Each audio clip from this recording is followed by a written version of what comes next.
بسم الله الرحمن الرحيم نحمده ونصلي على رسوله الكريم أما بعد.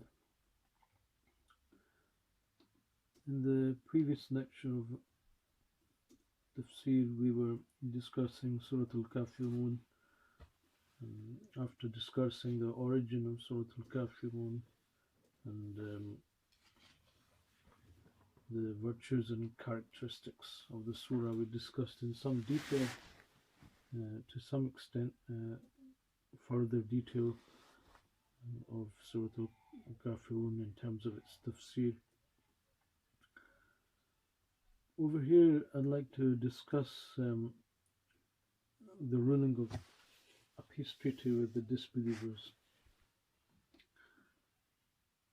In Surah Al-Kafiroon, in some way, it dismisses any proposals of compromise with the pagans, by the pagans, and declares that we dissociate from them.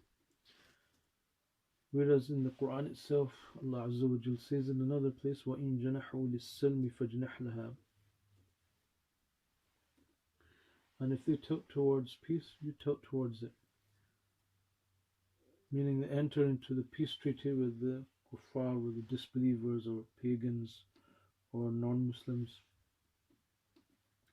And also when the Messenger of Allah sallallahu alaihi wasallam migrated to Madinatul Munawwara, he entered into a peace treaty with the Jews. This is why some Mufassirin have opined that Surah Al-Kafirun has been abrogated. The first argument pivots around the verse Lakum dinukum waliya din, meaning for you is your faith and for me my faith. And they contend and argue that this is apparently in conflict with the ordinances of jihad. But this in reality is not true, because the verse does not guarantee, nor does it even permit the kuffar to maintain their kufr. It doesn't even permit the disbelievers to maintain their disbelief. It simply means what is stated in لَنَا أَعْمَالُنَا وَلَكُمْ أَعْمَالُكُمْ. For us our deeds, and for you are your deeds. This is as you sow, so you shall reap. The correct position held by the majority of the ulama is that this surah is not abrogated. So in some instances a peace treaty with the disbelievers is permissible. In some cases it is not, as was the case and the conditions upon which the proposals of the pagan Arabs were proposed to the Muslims. It was not permissible to enter into a peace treaty in that context with the pagan Arabs, with the mushrikeen of Makkah.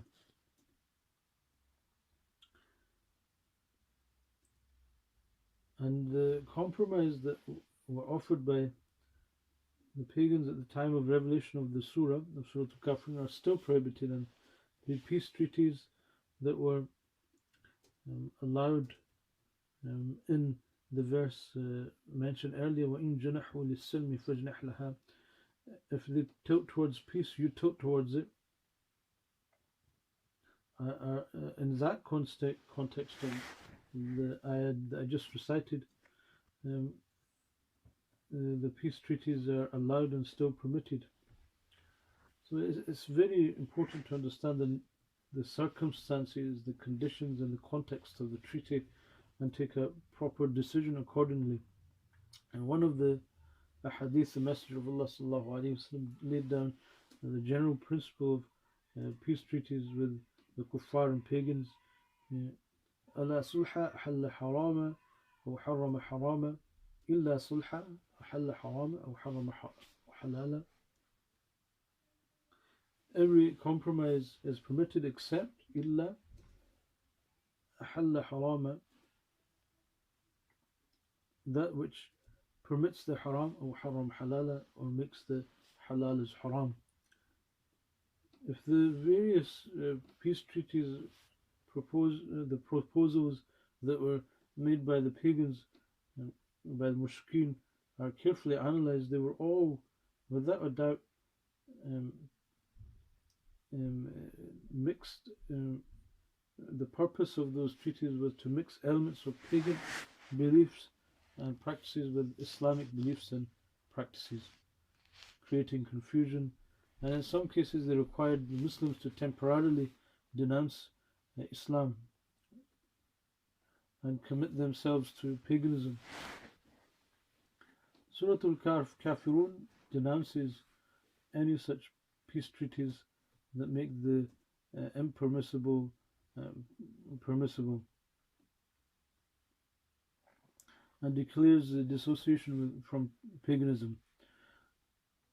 Now, analysing the peace pact with the Jews in Madinah al-Munawwarah, on the other hand, it is seen clearly when we study the context of that matter that it did not in any way require Muslims to denounce or renounce Islam, nor did it require them to mix any elements of un-Islamic beliefs and practices with the true Islamic beliefs and practices. Islam is worthy of mentioning that Islam is the religion that stands for tolerance, kindness, politeness and peace more than any other religion. Especially when you study the Surah, we see this through and through. However, all these ethical principles can be applied in matters of human rights. So Islam stands for peace and compromise,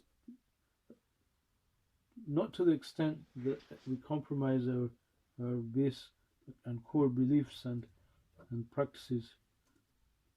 May Allah subhanahu wa ta'ala grant us the tawfiq and ability to uphold this blessed surah, Surah Al-Kafiroon, and to the steadfastness that Allah subhanahu wa ta'ala requires from us.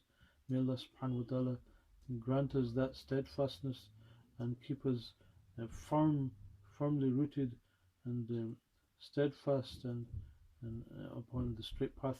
أقول قولي هذا أستغفر الله لي ولكم ولكافة المسلمين فاستغفروه إنه هو